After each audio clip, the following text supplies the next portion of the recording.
ഇപ്പൊ സമയം ഇച്ചിരി കൂട്ടിത്തരാൻ ഗണേഷ് കുമാർ സാർ ഇങ്ങനെ പറഞ്ഞിട്ടുണ്ടായിരുന്നല്ലോ. അപ്പൊ അതിനോട് എന്നാ അഭിപ്രായം? സമയം കൂട്ടി കിട്ടിക്കഴിഞ്ഞാൽ എറണാകുളത്ത് വന്ന ബസ്സിലല്ലാതെ പോകുന്ന വണ്ടിക്കാർ എങ്ങനെ വന്നാലും ബസ്സുകാരായിട്ട് അലമ്പുണ്ടാക്കാറുണ്ട്. 100% ബസ്സിൽ വർക്ക് ചെയ്യുന്ന സ്റ്റാഫാണ്. അവരുടെ മിടുക്ക് കൊണ്ടാണ് ആ ബസ് നല്ലതായിട്ട് മുന്നോട്ട് പോകുന്നത്. Hello guys, welcome back to my channel. ഇന്നത്തെ നമ്മുടെ കിഞ്ഞി കിടക്കാച്ചി വീഡിയോ എന്നാന്ന് വെച്ച് കഴിഞ്ഞാൽ ഡേ ഇൻ മൈ ലൈഫ് പോലെ ഒരു ബസ്സിൽ ഡേ ഇൻ മൈ ലൈഫ്, ഒരു ബസ്സുകാരന്റെ day in my life. Sunday ആണ്, അപ്പം ഇന്ന് വലിയ റഷ് ഇല്ല. പുള്ളി ഇറങ്ങണ തുടച്ചിട്ട് വലിയ റഷ് ഇല്ല, നമുക്ക് സമാധാനത്തിന് വണ്ടിയും കാര്യങ്ങളൊക്കെ ഓടിക്കാം. അപ്പം കുറെ പേർക്കുള്ള ഒരു ഡൗട്ടാണ്, വണ്ടി എന്തിനാണ് ഇത്ര സ്പീഡിലും കാര്യങ്ങളൊക്കെ ഓടിക്കുന്നത്. അപ്പൊ അതിനൊക്കെ എല്ലാം നമുക്ക് ഇവരോട് ചോദിച്ചു മനസ്സിലാക്കാം. എന്തുകൊണ്ടാണ് ഇത്ര സ്പീഡിൽ ഓടിക്കുന്നത്, എന്തിനാണ് ഓൺ അടിച്ച് നാട്ടുകാരെയൊക്കെ വെറുപ്പിക്കുന്നത്. അപ്പൊ അതിനെക്കുറിച്ചുള്ള എല്ലാ ഡീറ്റെയിൽ ആയിട്ട് കാര്യങ്ങളും നമുക്ക് ഇവരോട് തന്നെ ചോദിച്ച് നമുക്ക് കറക്റ്റ് ആയിട്ടുള്ള മനസ്സിലാക്കാൻ കാര്യങ്ങൾ എങ്ങനെയാണെന്നുള്ളത്. ഓക്കെ, അപ്പൊ ഇന്നത്തെ നമ്മളിപ്പോ ഇവിടുന്ന് സ്റ്റാർട്ട് ചെയ്യുന്നത് നേരെ കാക്കനാടിലേക്ക് പോകണം. ഒരു 11 മണിയാകുമ്പോ ഇപ്പൊ ഇവിടെ നിന്ന് സ്റ്റാർട്ട് ചെയ്യും. ഇപ്പൊ 10:56 എനിക്ക് തോന്നുന്നത്, 10:56 10:58. ഇപ്പൊ നമ്മൾ 11 മണിയാകുമ്പോൾ വണ്ടി ഇവിടെ നിന്ന് സ്റ്റാർട്ട് ചെയ്യും. ഇന്ന് സൺഡേ ആയതുകൊണ്ട് വലിയ റഷ് ഇല്ല, നോർമൽ ഒരു ഡേ പോലെയാണ്. ബാക്കി തിങ്കൾ ടു വെള്ളി വരെ, ശനി വരെ നല്ല തിരക്ക്. തിങ്കൾ ടു വെള്ളി എന്ന് പറഞ്ഞാൽ ഭയങ്കര തിരക്കുള്ള ദിവസമാണ്. ശനി എന്ന് പറയുമ്പോൾ വലിയ കുഴപ്പമില്ല. സൺഡേ നമ്മൾ ജസ്റ്റ് സമാധാനത്തോടെ ഓടിക്കാൻ പറ്റും. അപ്പൊ അതുകൊണ്ടാണ് ഇന്ന് സമാധാനത്തോടെ ഓടിക്കുമ്പോഴാണ് ഞാൻ വന്നത്. അപ്പൊ മറ്റൊന്ന് പറയുമ്പോൾ തിങ്കളാഴ്ചയൊക്കെ ഭയങ്കര തിരക്കായിരിക്കും, വണ്ടി നിൽക്കാൻ പോലും ഇടയില്ല, നല്ല തിരക്കായിരിക്കും. അപ്പൊ ഇപ്പൊ നമുക്ക് സമാധാനത്തെ കാര്യങ്ങളൊക്കെ ചോദിച്ച് മനസ്സിലാക്കാം. ബസ്സിലെ ഒരു ജീവിത ശൈലികൾ, ഒരു ജീവിത രീതികൾ എങ്ങനെയാണെന്നുള്ള കാര്യമാണ് ഞാൻ പറഞ്ഞത്. ഇപ്പൊ നമ്മൾ ബസ് എടുക്കാൻ പോവാണ്. അപ്പൊ ഇന്നലെ വൈകിട്ട് കൊണ്ടേ വണ്ടി ഇട്ടു. ഇവിടെയാണ് വണ്ടി നമ്മൾ ഇടുന്നത്. വണ്ടി ഇട്ടു ഇന്ന് രാവിലെ എണീറ്റ് വണ്ടി ഫുള്ള് തുടച്ച് നല്ല നീറ്റ് ആൻഡ് ക്ലീൻ ആക്കി. അത് നമ്മുടെ ചെയ്യുന്നത് നമ്മൾ കണ്ടക്ടർ ബ്രോയാണ്. നമ്മൾ എന്നാ പറയാ, വണ്ടി നല്ല നീറ്റ് ആൻഡ് ക്ലീൻ ആയിട്ട് എല്ലാം തുടച്ച് നല്ല കുട്ടപ്പനാക്കി വണ്ടി ഒരു തൊള്ളി പൊടിയില്ല കേട്ടോ. നീറ്റ് ആൻഡ് നോക്കി, നീറ്റ് ആൻഡ് ക്ലീൻ ആക്കി പുള്ളി അടിപൊളിയായിട്ട് വണ്ടി നല്ല പൊന്നുപോലെ പുള്ളി വണ്ടി സൂക്ഷിക്കുന്നുണ്ട്. ഒരു ബസ് ഫീൽഡ് ആണെങ്കിലും അത് ഒരു മുതലാളിമാര് രക്ഷപ്പെടാനും കുറെ ബസ് എടുക്കാനുള്ള കാരണം ഒരു 90% ബസ്സിൽ വർക്ക് ചെയ്യുന്ന സ്റ്റാഫാണ്. അവരുടെ മിടുക്ക് കൊണ്ടാണ് ആ ബസ് നല്ലതായിട്ട് മുന്നോട്ട് പോകുന്നത്. അവർ നല്ല രീതിയിൽ പ്രയത്നിച്ചാൽ, നല്ല രീതിയിൽ കഷ്ടപ്പെട്ടാൽ മാത്രമേ ആ ഒരു ഫീൽഡ് മുന്നോട്ട് പോകത്തുള്ളൂ. ഒരു എഫേർട്ട് ഈ വണ്ടിയിൽ നല്ല രീതിയിലുണ്ട്. ഇന്നത്തെ വീഡിയോ എന്ന് വെച്ച് കഴിഞ്ഞാൽ ഇവരുടെ ഒരു കാര്യങ്ങൾ ഡീറ്റെയിൽ ആയിട്ടുള്ള കുഞ്ഞു കിടക്കാച്ചി വീഡിയോയും കാര്യങ്ങളൊക്കെയാണ് ഞാൻ നിങ്ങളുടെ മുമ്പ് ഷെയർ ചെയ്യാൻ പോകുന്നത്. അപ്പൊ നമുക്ക് നേരെ വീഡിയോയിലേക്ക് പോകാം.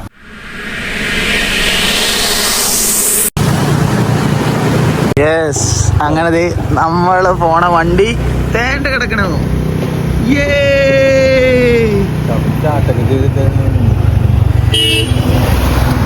നമ്മുടെ വണ്ടി നമുക്ക് ആക്റ്റീവോടെ വെക്കാം. യെസ്, അപ്പോൾ അതേ നമ്മൾ പോണ വണ്ടിയാണ്. ഹെൽമെറ്റിൻ്റെ അത് വെക്കണോ? കൈ പിടിക്കാം, ഹെൽമെറ്റ് എടുക്കാം, അല്ലെങ്കിൽ ആരെങ്കിലും മത്തിക്കിട്ട് പോയി കൈ. അപ്പൊ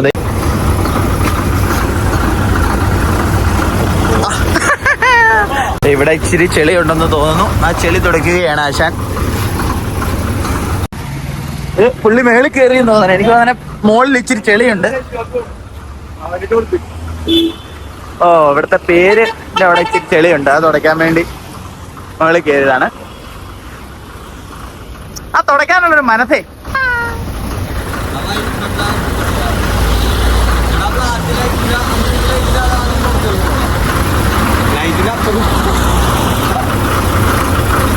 അപ്പൊ ഗൈസ്, നമുക്ക് നേരെ വണ്ടിയിലേക്ക് കയറാം.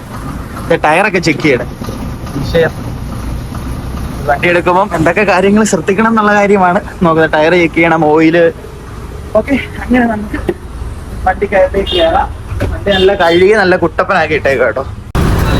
അപ്പൊ ഇത് ഐശ്വര്യമായിട്ട് നമ്മൾ വണ്ടിയും കാര്യങ്ങളൊക്കെ പാട്ട് വേണം.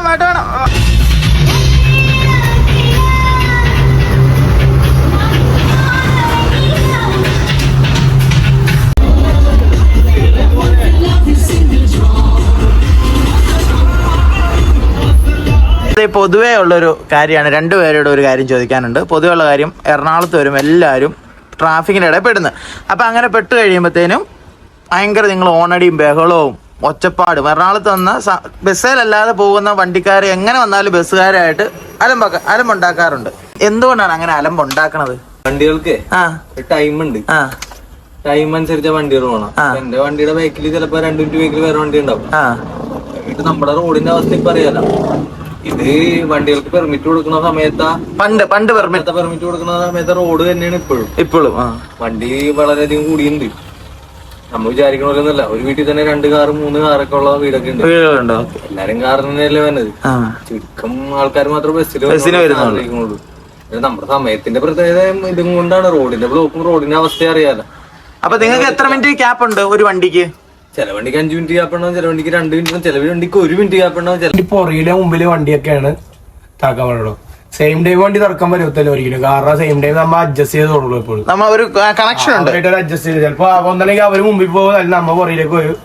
അങ്ങനെ പുറയിലേക്ക് കിടക്കുമ്പോഴാണ് പുറയിലെ വണ്ടിക്കാരുടെ പ്രശ്നം വരുന്നത്. ഈ മിക്ക അടിയും ബഹളം ഉണ്ടാകുന്നത് പുറകിലും അല്ലെങ്കിൽ ഫ്രണ്ടിലും കിടക്കണ വണ്ടിയായിട്ടാ. അങ്ങനെയാണ് പ്രശ്നങ്ങൾ വരുന്നത്. അല്ലാതെ സത്യം പറഞ്ഞു കഴിഞ്ഞാൽ കറക്റ്റ് ടൈമിങ്ങിൽ എല്ലാരും ടൈമിന് വണ്ടികളെല്ലാം പോണെങ്കിൽ ഒരു കുഴപ്പമില്ല. പക്ഷെ അങ്ങനെ പോകാൻ പറ്റത്തില്ല. കൊച്ചിയിലല്ല കേരളത്തിൽ എവിടെ ഒരിക്കലും ഒരു വണ്ടി കറക്റ്റ് ടൈമിന് പോകാൻ പറ്റത്തില്ല. പ്രത്യേകിച്ച് കൊച്ചിയിൽ ഒരിക്കലും നടക്കത്തില്ല. ഇത്രയും ബ്ലോക്ക് കാരണം ഒരു സ്റ്റോപ്പിൽ നിന്ന് ഇവിടെ ചിലപ്പോ നമുക്ക് 1 മിനിറ്റ്. ഇപ്പൊ കാക്കനാട് കിടക്കുന്ന വണ്ടിയാണെങ്കിൽ എല്ലാ സ്റ്റോപ്പിലും പാലക്കാട് വരെ തന്നെയുള്ള സ്റ്റോപ്പ്, ജമ്പൂക്കറുള്ള സ്റ്റോപ്പുകൾ എല്ലാത്തിലും 1 മിനിറ്റ് ആണ് ഒരു സ്റ്റോപ്പിൽ നമുക്ക് ഇതുള്ളൂ. അതിന്റെ ഇടയ്ക്ക് മെട്രോയുടെ പണിയും കൂടെ നടക്കുന്നതുകൊണ്ട് തീർന്ന്. ഓ പിന്നെ മാത്രമല്ലടാ, ബസ് സ്റ്റോപ്പിൽ ഇപ്പൊ കേരള എല്ലാരും പ്രായമുള്ള ആൾക്കാരുണ്ടാവും.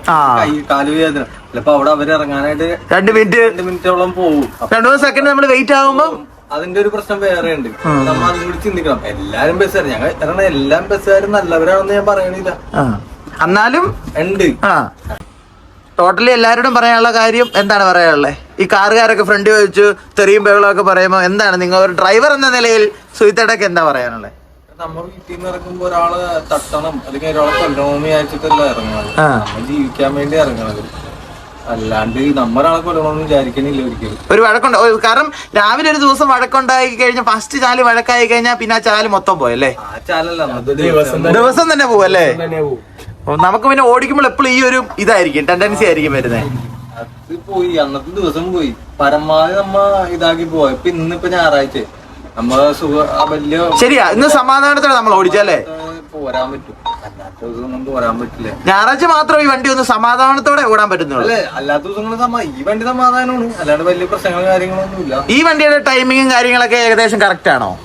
ഏകദേശം കറക്റ്റ് എന്ന് വെച്ചാൽ നമ്മ എല്ലായിടത്തും എടുക്കണം, നമ്മുടെ കറക്റ്റ് ടൈമിന് എടുക്കും.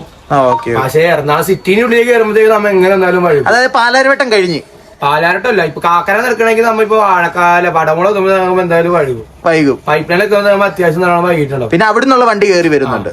പിന്നെ ഇപ്പൊ നമുക്ക് ഇവിടെ കാക്കനാട് സൗത്ത് വരെ 1/2 മണിക്കൂർ റണ്ണിങ് അല്ലേ? അല്ലേ? ആണോ? ഓരോ പെർമിറ്റിലും ഓരോ റണ്ണിങ് ടൈമാണ്. വാലിയെന്ന് പറഞ്ഞിട്ടുണ്ടെങ്കിൽ 1 മണിക്കൂർ റണ്ണിങ് ടൈം. അപ്പൊ ഇപ്പൊ സമയം ഇച്ചിരി കൂട്ടിത്തരാൻ ഗണേഷ് കുമാർ സാർ ഇങ്ങനെ പറഞ്ഞിട്ടുണ്ടായിരുന്നല്ലോ. അപ്പൊ അതിനോട് എന്നാ അഭിപ്രായം? സമയം കൂട്ടി കിട്ടിക്കഴിഞ്ഞാൽ 5 മിനിറ്റ് ഗ്യാപ്പ് തരാന്ന് പറയുന്നുണ്ട്. ചാല് കൂട്ടി പോവുകയും ചെയ്യും. പിന്നെ നമ്മുടെ ടൈം ഷീറ്റ് എല്ലാം, പിന്നെ എല്ലാ ആൾക്കാരെയും വിളിക്കണം, റീ ഉണ്ടാക്കാൻ വേണ്ട പെർമിറ്റ്. അപ്പൊ എല്ലാം 5 മിനിറ്റ് പോലെ നമുക്ക് അവിടെ ചെല്ലുമ്പോൾ നമുക്ക് തിരിക്കാനുള്ള 5 മിനിറ്റ് കിട്ടണം. ഓക്കെ. അപ്പൊ മൊത്തത്തിൽ കുഴഞ്ഞു പോകും. എല്ലാം ഉണ്ട്. അപ്പൊ ഒന്നേ തുടങ്ങണം. എല്ലാം മുതലാളിമാരുടെയും വിളിക്കണം. കേരളം മുഴുവനും വിളിക്കേണ്ടി വരും. കേരളം മുഴുവൻ, അതായത് എറണാകുളം ജില്ലയിൽ വരുന്ന എല്ലാ വണ്ടിയും വിളിക്കേണ്ടി വരും. എറണാകുളം ജില്ല ഇല്ല, എല്ലാം ടൈമിന്റെ കാര്യത്തിന് വ്യത്യാസം വരുന്നത് കേരളം മുഴുവൻ മുതലാളിമാർ ബസ്സിലെ മുതലാളിമാരെ വിളിക്കേണ്ടി വരും. ഒന്നിച്ചു കൂട്ടി അവരെ ഇരുത്തി ഓരോ സമയം നോക്കണം. KSRTC മെയിൻ ഓഫീസർമാരെ വിളിക്കേണ്ടി വരും. KSRTC നമ്മുടെ ഫ്രണ്ടിൽ പോയി അവർക്ക് സത്യം പറഞ്ഞാൽ ടൈമിംഗ് ഇല്ല. എപ്പോ വേണേലും കയറി വരാം. അതാണ് അവരുടെ പ്രശ്നം. അത് മാറ്റി ഒരു ടൈമിംഗ് വരുവാണെങ്കിൽ എല്ലാവർക്കും സമാധാനത്തോടെ. രാവിലെ നമുക്ക് ഇൻഫോ പാർക്ക് ചെയ്യാറുണ്ട്. ആ ചാല് ഹൈക്കോർട്ടിൽ നിന്ന് നമുക്ക് നമ്മുടെ 15 മിനിറ്റ് മുമ്പിലെ വണ്ടിയാണ്. നമ്മ 10:03 അല്ലേ? 10:03 ഹൈക്കോർട്ടിൽ നിന്ന് 40 നടക്കണ KSRTC നമ്മുടെ ചിലപ്പോ 1 മിനിറ്റ് മുമ്പിലേക്കും പോണത്. ചിലപ്പോ 30 പോണത് KSRTC. അങ്ങനെ പോയി കഴിഞ്ഞാൽ ഒന്നും കിട്ടത്തില്ല. നമ്മളും വെറുതെ പോണ. അതിലും ഭേദം സത്യം പറഞ്ഞ എല്ലാത്തിനും ഒരു ടൈമിങ് വെക്കുക. കാക്കനാട് അടുപ്പിച്ചിട്ടിപ്പിച്ചുണ്ടാവും 1 മിനിറ്റ് 2 മിനിറ്റ് 3 മിനിറ്റ് ഇടയിലൊക്കെ ഇൻഫോ പാർക്ക് വണ്ടി നമ്മ അങ്ങോട്ട് പോകുമ്പോ 4 വണ്ടി തിരിച്ചു വരുമ്പോ 4 വണ്ടി അങ്ങോട്ട് പോവുകയും ചെയ്യും. ഓക്കെ. അപ്പൊ സത്യം പറഞ്ഞു കഴിഞ്ഞാല് KSRTCക്ക് ടൈമിംഗ് ആക്കുക. ബാക്കിയുള്ള വണ്ടി ഈ ട്രാഫിക് ഒക്കെ ഒന്ന് മാറി കഴിഞ്ഞു കഴിഞ്ഞാൽ കറക്റ്റ് ടൈമിംഗ് പൊക്കോളും. പക്ഷെ ഇന്ന് റീഷെഡ്യൂൾ ചെയ്യാൻ നടക്കണ പെട്ടെന്ന് നടക്കത്തില്ല. കാരണം കേരളത്തിലുള്ള മൊത്തം വണ്ടി വിളിക്കാന്ന് പറഞ്ഞാൽ ഒരിക്കലും പെട്ടെന്ന് നടക്കിയല്ലാത്തൊരു കാര്യമാണ്. അപ്പൊ അതാണ് ഈ ഡ്രൈവറിനും കണ്ടക്ടർ ചേട്ടനും പറയാനുള്ള കാരണം. ഇപ്പൊ ഇവരുടെ അവസ്ഥ കറക്റ്റായിട്ട് നിങ്ങൾക്ക് കാര്യങ്ങൾ മനസ്സിലായല്ലോ. ഇതാണ് ഒരു എറണാകുളം ടൗണിൽ ഓടുന്ന ഒരു സിറ്റി വണ്ടിയുടെ അവസ്ഥയെ രണ്ടുപേരും ഷെയർ ചെയ്ത്. അല്ലാതെ ഇപ്പം നമ്മളിപ്പോൾ ഒരു കാറുകാരൻ വന്ന് ഫ്രണ്ടിലേക്ക് വന്ന് ഇവർ ഓൺ അടിക്കുമ്പോഴത്തേനും ഇവർക്ക് ആ സമയത്ത് പാസ് ചെയ്ത് ഇന്ന സിഗ്നൽ പാസ് ചെയ്ത് കഴിയണം, എന്നാലാണ് ആ സമയത്ത് അവർക്ക് ഓടി എത്താൻ പറ്റത്തുള്ളൂ. അല്ലെങ്കിൽ പുറകെ പോണ വണ്ടിക്കാരൻ വന്ന് തെറിയും ബേകളോ അന്നത്തെ ദിവസം മൊത്തത്തിൽ പോകും. അതാണ് ഇവരുടെ ഒരു അവസ്ഥ.